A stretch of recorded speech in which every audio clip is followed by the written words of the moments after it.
अरे वा, तुम्ही तर एकदम वेळेवर आलात. पुणेकर वेळेचे कधीपासून एवढे पक्के झाले? हे तुमची पुस्तकं.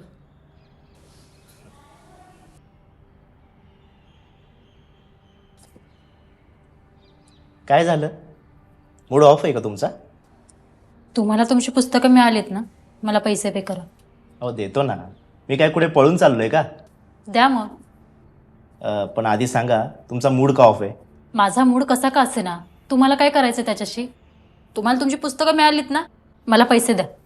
निघायचंय मला इथून. बरं, फोन पे करतो. ठीक. कॉफी घेणार? नको. पाणी? परत परत का विचारताय नको म्हणलं तरी? तुम्ही दुसऱ्यांचा राग माझ्यावर का काढताय? नाही, हवं तर काढा, पण आधी घरात या. थोडं बसा, थोडं शांत व्हा. पाणी घ्या प्लीज. बरं. या.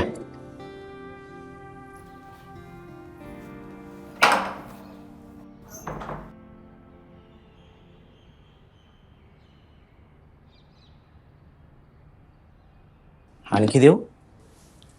नाही नको. कॉफी?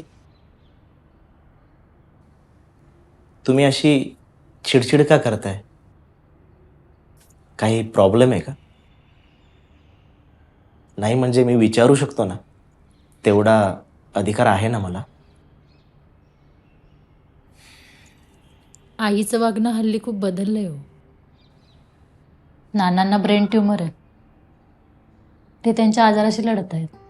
खरी आई त्यांना मर म्हणते. का? कारण सगळा खर्च त्यांच्यावर होतो. आणि आता आईने मला स्थळ सुद्धा बघितले आणि मला न विचारता फायनली करेल. मग मी काय करू सांगा? मुलगा पोलीस खात्यात आहे. सरकारी नोकरी म्हणजे सेफ आयुष्य. आईला वाटतं तिच्या वाट्याला जे भोग आलेत ना, ते माझ्या वाट्याला नको.